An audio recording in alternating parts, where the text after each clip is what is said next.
Vamos ao debate.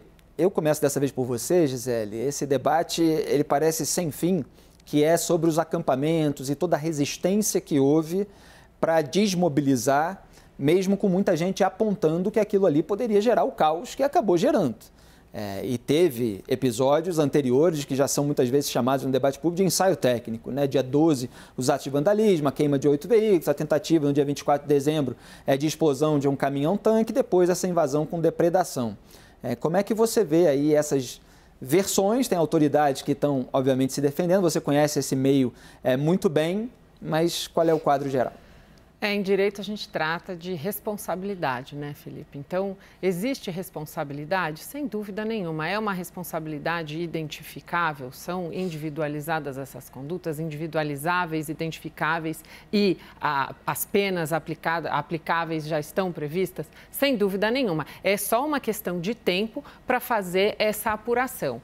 Os gestores já sabiam? Impossível não saberem. Até para nós, assistindo a TV, acompanhando os noticiários, era muito visível essa escalada. Muitos especialistas fizeram inúmeros alertas. Então, a coisa foi crescendo e realmente não houve, por parte dos gestores, todos eles, gestores anteriores, equipe de transição e dos novos gestores também, não houve uma atenção ou mesmo uma ação. O que faltou, nesse caso, foi a ação, a decisão de dizer: desmobilize, tirem de lá, vamos fazer o que for necessário. Qual é a dificuldade de uma decisão como essa, tão veemente e tão objetiva? É justamente o que a população, o que as redes sociais, o que a mídia, o que todo mundo vai dizer em contrário. Por quê? Porque é uma atitude bastante violenta. Para você desmobilizar um acampamento,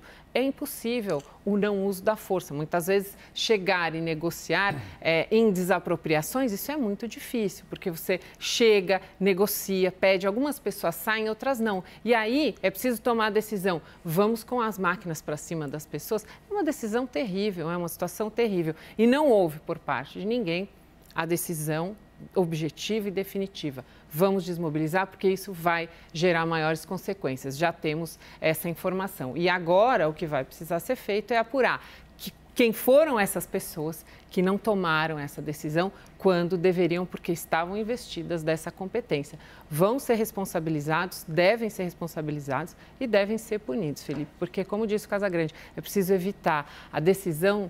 Também a punição, ela é pedagógica, ela tem o caráter de inibir que outras condutas iguais se repitam.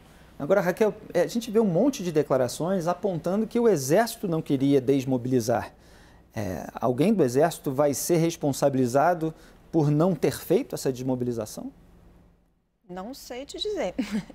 Assim, esse embate sobre de quem era a responsabilidade por desmobilizar, ele vem do final do ano passado. Você tinha um embate enorme entre o ministro, na época apontados como ministros Flávio Dino e José Múcio, sobre essa questão. O Exército dizia que era responsabilidade da Polícia Militar e a Polícia Militar dizia que era responsabilidade do Exército. Isso ficou um jogo de empurra até o último momento.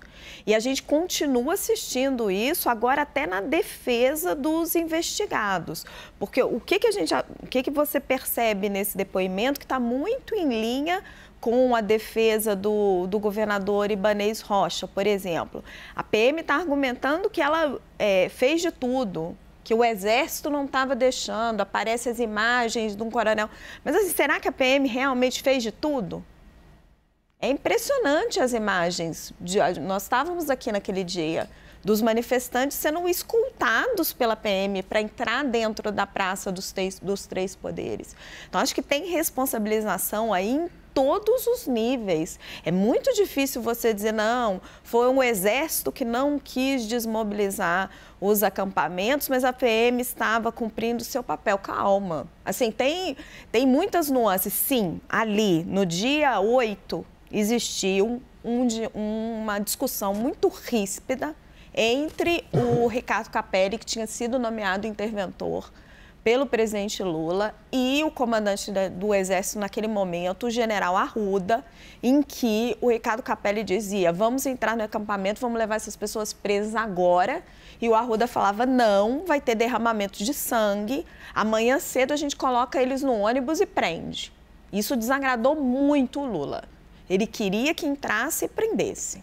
Então, assim, houve este embate naquele momento. Sim, o Exército estava reticente. Sim, o ministro Múcio deu declarações das quais ele diz que não se arrepende, mas que foram péssimas para ele publicamente.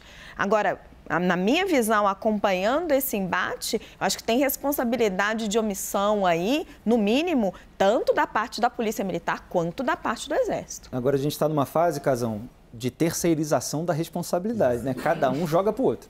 Então, eu vou nesse final que ela tem responsabilidade, teve omissão, teve conivência dos dois lados. Isso é muito claro. Aí eu falo, quando nós vimos no país acampamentos na porta do Exército? Quando?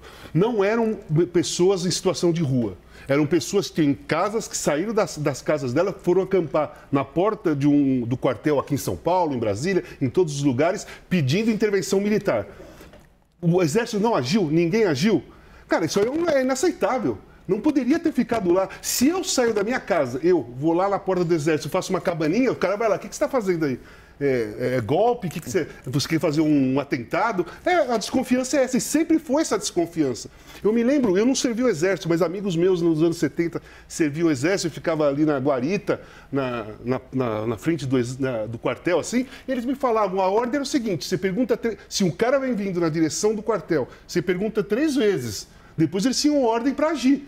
Porque naquela época era ditadura militar, podia ser um atentado, podia ser alguma coisa, revolucionários e tal, para fazer alguma coisa no Exército. Agora, para uma multidão lá, que tem casa, mora, sabe? Tem profissão, trabalha. Não são essas pessoas que estão na rua desempregadas aqui no centro de São Paulo. Se essas pessoas saírem daqui do centro de São Paulo e for lá na porta do quartel, vai empurrar todo mundo para fora. Não vai poder ficar lá. Por que aqueles ficaram? E sabe que é uma loucura, Casão? Havia uma defesa e a gente assistiu isso muito e debateu isso amplamente aqui no Arena. Acho que não é liberdade de expressão. Eles estão ali fazendo uma manifestação pacífica, defendendo a sua liberdade de expressão. Não era. Era uma manifestação golpista. Sim. Estavam cometendo um crime. Tinha base jurídica muito clara para tirar aquelas pessoas dali. Tinha planos, que fizeram planos ali dentro. A da bomba saiu, a história saiu de dentro do acampamento do quartel. A maioria do que aconteceu no dia 8 foi tudo combinado ali. Celular com outros de outro estado e tal, mas foi ali. Eram bases civis golpistas que estavam planejando, pedindo declaradamente uma intervenção militar. E é inaceitável ter ficado lá. O 8 de janeiro não deveria ter acontecido se o Exército, o APM, tivesse agido antes, porque aquelas pessoas não poderiam ter ficado lá de forma nenhuma acampada. Nunca vi isso na minha vida, cara. Lá no Rio, você encosta o carro ali perto de uma área militar, já chega algum militar para perguntar o que você está fazendo. Exatamente. Ali, tira o carro, não, aqui não pode, vai para lá. Diego ainda tem muito a falar sobre esse assunto, sem dúvida, mas o Arena precisa fazer uma breve parada.